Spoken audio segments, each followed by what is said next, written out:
that Paradise Again album that Swedish House Mafia just released, and oh my god, it's so great. I love what they did when it came to like the structure of the whole album. I actually made notes for this because I was gonna do a breakdown, and this could be the breakdown itself. That um, I just love their whole structure of the whole album. Um, as you can see, I'm a huge fan. I've done a couple videos and people really enjoy them, which is so cool. I love breaking down music, especially Swedish House Mafia recently. They've been creating the most like so off them, but in I don't know. It's like a weird like I think in my notes. Let me actually pull it up. It's funny. I like I call it dirty progressive house, if that makes sense. It's not like clean progressive house like back in 2012. It's like dirty, it's grittier. The bass lines are so much heavier now. So there's some of the songs on that album itself has been like simplistic, but like simplistic but enjoyable, right? It's not like, oh, here we go, another kick, clap, generic bass line. There's like variations of, percussion tops, and just, I just fuck with it so much.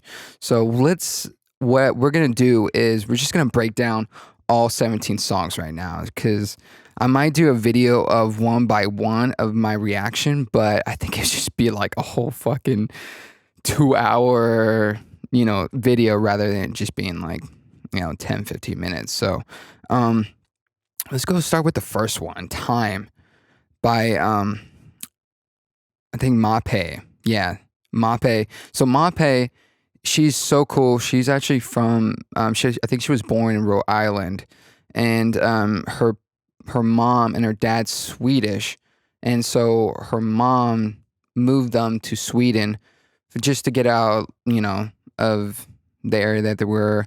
And she's so dope. She's got great music too. But what I love about Time, which is a great starter for this album, is that it really sets the foundation of the album, right? My first note is like it just sounds like a dirty progressive house track. It's so cool. I think it sounded like they detuned her lead vocal, maybe like a couple semitones. I don't know, but it sounds so sick. I love that kind of that old school R&B, churchy vibe with people have been doing in house. It's just I love that. Sometimes it could get overplayed in the tech house world, but I don't know. I still fuck with it. It's one of those things that's like so enjoyable to listen to. So I feel like that was such a great starter for that album. And then you go to Heaven Takes You Home, by Connie Consistent, and she amazing what she did. The what I like about I think it's the production. It's got like this kind of like a piano house vibe. It's very like uplifting. It's I love what they did with it's like almost a break beat, but they do it in between the fills. And and for me, I love like drum and bass, like break beat. It's just so it's cool when you can do it in a tasteful way, and they did it with this track. It was, one of I just love those little details in a track that makes it not unique because people do it as well in other production, but it sounds better than just a kick and a clap, right? And hi hat. It's nice to kind of give it like that roll, especially if it feels natural, and this definitely feels natural. Jacob's Note, which was really really cool, because when you I just love the piano. It just sounds lovely, sounds luscious. It just sounds um like heavenly in a way. And I sound like a wine connoisseur right now. Like that's how I feel, man. With music, I just feel like it's so tasteful sometimes with especially this. But what I love what they did with Jacob's No, it goes into the intro of Moth To A Flame with The Weeknd, which I fuck with so much with the album. When people make an album, a legit album, and it's consistent, right? It's cohesive. And that felt so natural how they do that. So we go to Moth To A Flame, which is so dope. It's I like that dark 80s vibe, which fits with The Weeknd so much, but also with the Swedish House Mafia as well. So that dirtiness of that the synthesizers, the bass, oh, it's just so heavy. And then especially like The Weeknd's vocals. It just it's killer. It's very killer. It's probably one of my favorite tracks of the album. Um Probably number 2. But later on I'll probably reveal my number 1. Okay, so after that, we go number 5. It's Mafia. So Mafia, I'm a bit iffy. I like the track itself, but it kind of reminds me of a Rez track. It has that Rezzy vibe, if that makes sense, Rezzy vibe, but it's got like a Rez vibe. It's got her like rhythm. It's but what I dig about it is the hi-hats. Just the sound, the rhythm of how they did the hi-hats. I love it. It's doesn't sound traditional hi-hats like closed and open. There's something that they put into it, and I love it. I dig it. It's weird because that was my favorite part about that whole track in Mafia. But okay, so we move on to number 6, Frankenstein with ASAP Rocky. Fuck yeah, this was so cool. I was thrilled when this came up because I was like, okay, cool. They're not just gonna make a dance album. They're trying to push things. They're trying to, you could tell especially with the Moth To A Flame. People still think it's dancey, but I think it's like dancey pop. But with ASAP Rocky, I thought it was so dope to get him on the track. Despite the shit that he's going through right now, it's just fucked up. It's just crazy. It's been a wild ride for him, wild ride for Swedish House Mafia. But I think it's a dope ass track. The overall feel of it, it's so cool that they're experimenting with different genres. They're not just strictly doing hip hop. They're not doing house music. They're not doing progressive house. They're exploring their sound, their abilities as musicians, as producers. And dude, I fuck with that so much. Even if you fail, I can respect that so much. And this, I don't think it's a fail at all. I think it's dope. I think it's sick, especially ASAP Rocky. Don't go mad. What I like about it was that the organ in the beginning of it, it's kind of like, it's weird. I don't know why, but it reminds me of that track, Call Me with Eric Pritz. I don't know why. Maybe it's the same, like, with Eric Pritz is like, dun, dun, dun, dun, dun, dun, dun. I don't know. To me, it sounds kind of similar or the same rhythm. But maybe that's why I like the track, because it kind of reminds me, and that's a fucking sick ass track. So go check that out. And that Call Me track. So, okay. So after that, we go to number 8, Paradise Again. Paradise Again. It reminds me of a film, and I enjoy that so much. I love when artists and producers and just singer-songwriters can convey a song as like a movie. Like you could paint it already. And so for me, I love it. When I mean how they can portray in a movie, there's an intro, there's, like an introduction. Like when you first watch a movie, you're trying to figure out what are the pieces in the beginning. Who's who what, who does what, and what's the problem. And that's how I felt with Paradise Again. I felt like there was a point of the song where you're trying to figure out what's going on, right? You're just like, all right, strings, it's mystical, and then it kind of carries into somewhat of the chorus or pre-chorus, and you're like, okay, I kind of get the gist of it. I'm understanding of it. And to me, it felt like, I don't know, like you're walking through a forest, right? And or you were just dropped off in the middle of the forest, right? And you're trying to escape. And then so you're going through obstacles, you're going through, trees and trails and trying to figure out where to go. You smell something, you look at things, you see the moon, you try to picture where you're located. And then finally towards the end you see the light, right? You see the house, you see the safe area. You feel relieved. And that's how I felt exactly with this track. I felt like you were stuck in the forest and you're trying to get yourself out of it, right? But you're trying to figure out where to go, where it will take you. And I think Paradise Again just made you feel that way. All right, so going to number 9, Lifetime.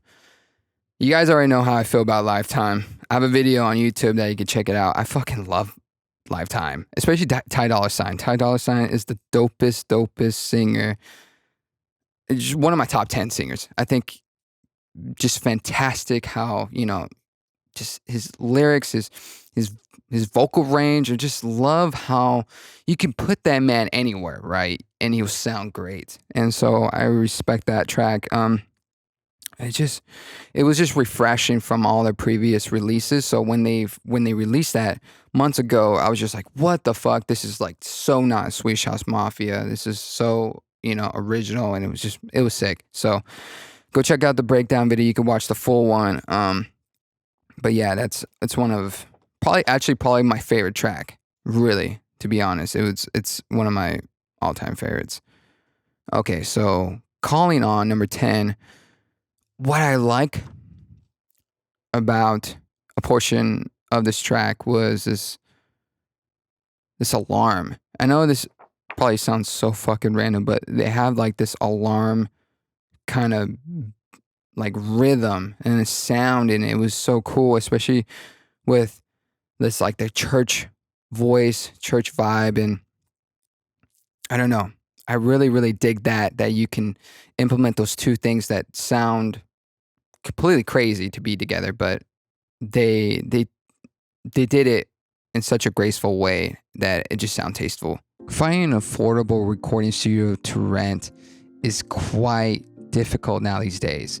A lot of them are requiring you to pay a minimum of $50 up to $250 an hour. But luckily I came across this great recording studio called Pirate Studios. They have tons of mini studios in one facility, and what's so cool about it, they're all around the world. They have one here in LA, a couple in New York, and quite a bit in Europe. These are great facilities. They have everything that you need: microphones, keyboards, monitors, interface. All you need to do is plug in the USB to your laptop and you're ready to go. Luckily, I have a referral code for you guys to use. So if you put promo code RAUL 600435, you will get credit, and also I will get credit. Once again, this is an amazing studio. I think it'd be great for you guys to check out, and let me know what you guys think of your experience at Pirate Studios. All right, we're going to number 11, Home.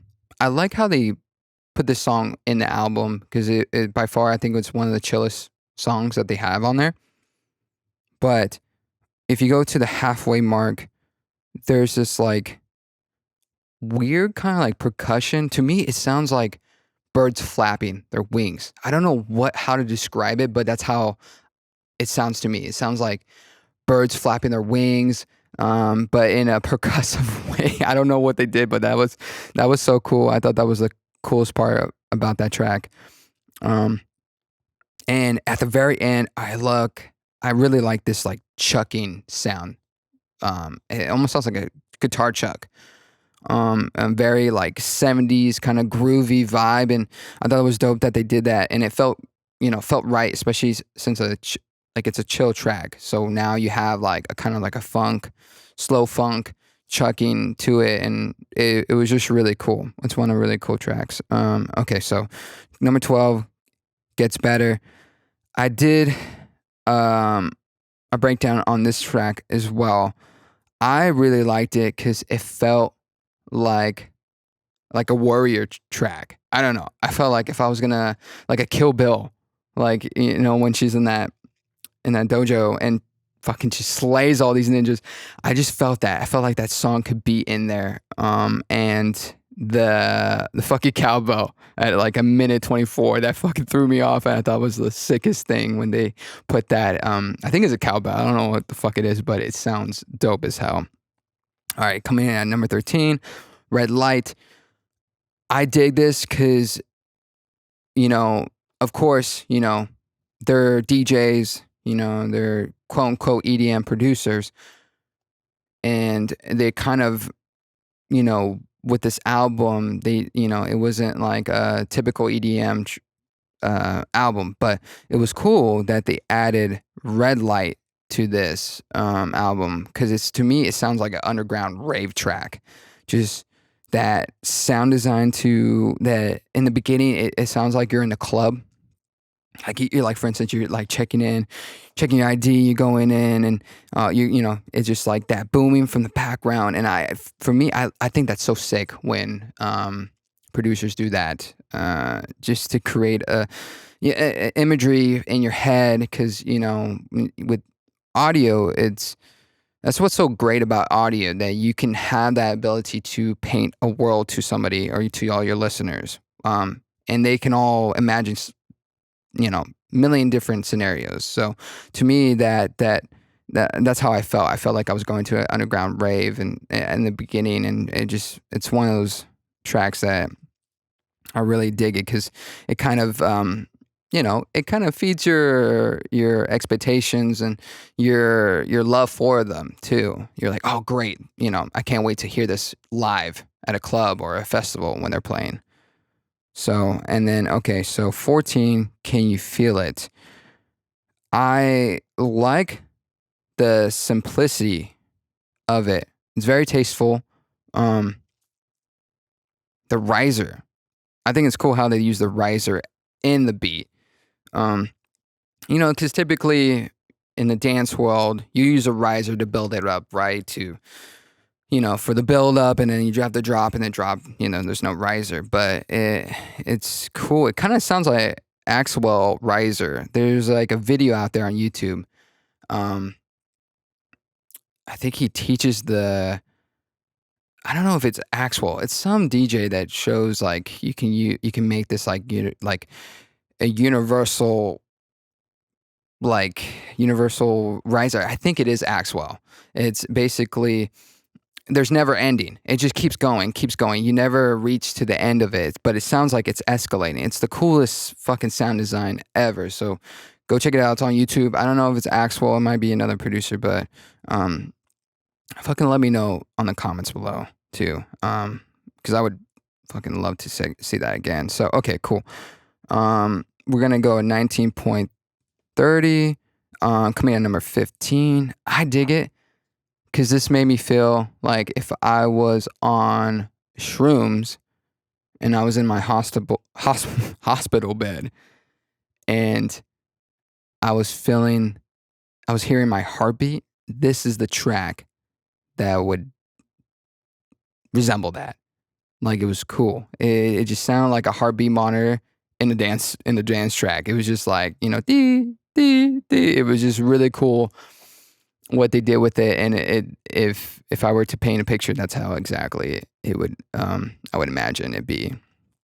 All right, so coming in at number 16, another minute. Okay, so with this track, it was cool. I like the electric pop-ish vibe. It was different. It's because we're coming to this is the second to the last, so I think it was really good placed in the album, because it was very chill. It was it was like, you know how, like, when you go to see a DJ live, right? They have their mix, right? So intro is very kind of like, to get you started, and the meat of it's usually like, 10 or 20 minutes in their set. So depending if they're doing an hour set, it'd probably be, yeah, 10 minutes or 20 minutes in there. It's the real shit that they're going to play.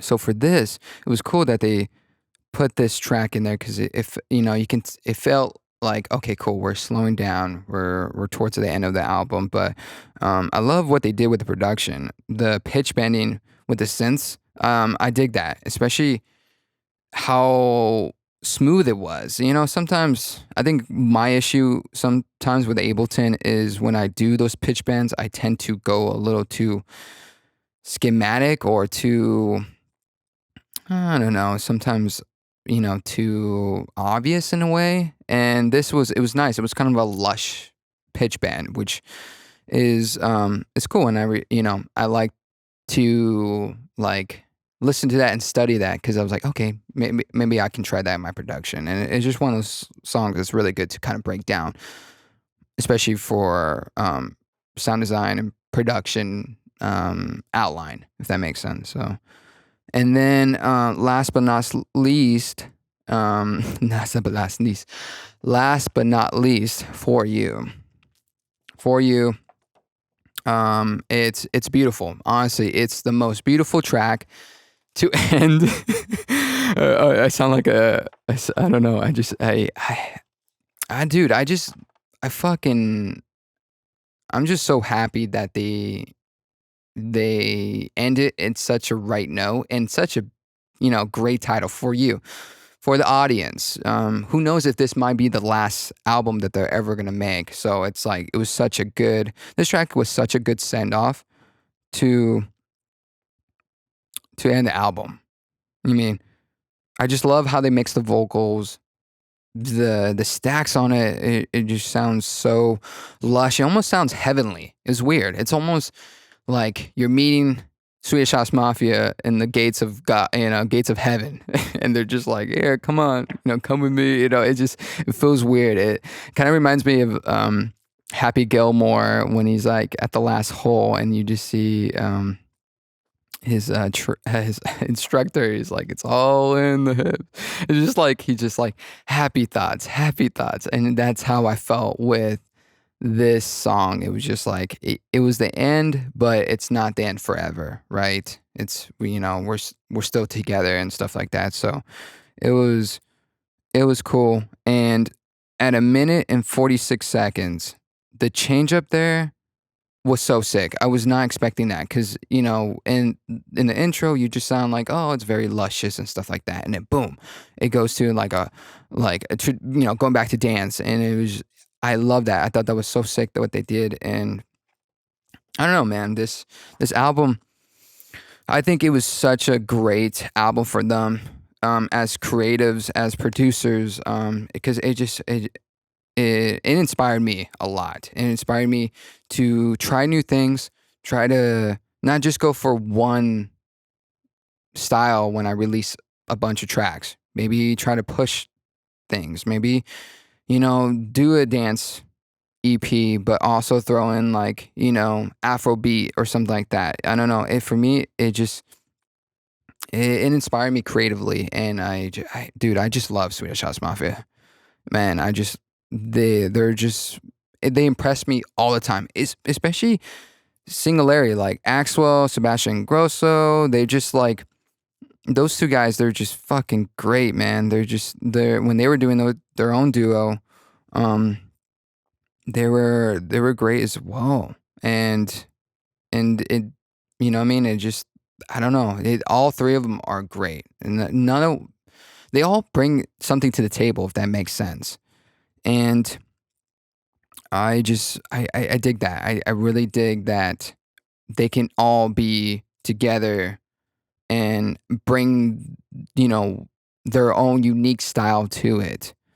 And it's one of those things that it's so cool to see in three men to do that, right? So you're like, man, if I can not just three men, just three, I don't want to be like that. It's just three genius combining into one project. I think it's so cool. And there's tons of projects duos. Like Corella is another duo project that's fucking sick. Um, but these guys, it was cool because everybody was expecting something, right? We were expecting, um, the whole like "Don't You Worry, Child" kind of vibe, right? And it just wasn't like that with this album, and it's cool, man. I dig it, and I respect that so much. And it's one of those things. It's like it's one of those albums you gotta study. You just study, study, study. As a producer, you gotta study it and just admire it. And as a listener, you just enjoy it and you experience it, and you just can't wait to see them live and enjoy that moment with them and with your friends, and especially your friends that have you know they have nothing to deal with this like world of like festivals or dance world. It's cool to them for them experience and be like, especially the bass that's in at the festivals. Um, I know they're performing at Coachella, and it's so cool, man. Their board was so fucking sick. They had CDJs. They had I think they had like the machine um native instruments. I don't know. They had like so many like drum pads. They had like sequencers. I thought it was so sick. That was one of the most creative ways to do a DJ set, right? But there's other producers. I'm not saying that they're the only guys that are doing it out there. There's tons of out there.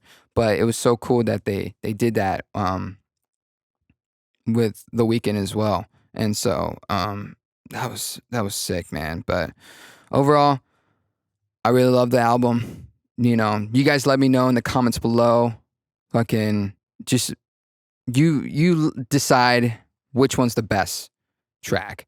By far, my favorite one it has to be the Ty Dolla's track. That I just love it overall. It just sound design quality, has great artists in there. So, but you let me know in the comments below which one's your favorite favorite track from the album. And yeah, guys, that's pretty much it for today. I have some upcoming tracks, not this month, but the next month. I should have a couple. I have Respect with Angela. I was co-produced on that. And yeah, guys, I just can't wait to do more videos, and I just appreciate you guys' love for the channel, especially you guys checking out my breakdown videos. Let me know what track I can do next. I love doing those, and especially if you guys have your own tracks and remixes, I'm totally down to check it out. I might do on my Patreon, I might do like full on like live stream just for my Patreon members, live stream breakdowns of tracks, and we can all listen to it and think, share our thoughts about it. And I just love that shit. I just want, a community with us together, just, shoot the shit and talk about music. I could talk about music all day, but all right, guys. Well, that'll be it for me today, and I'll see you on the next one.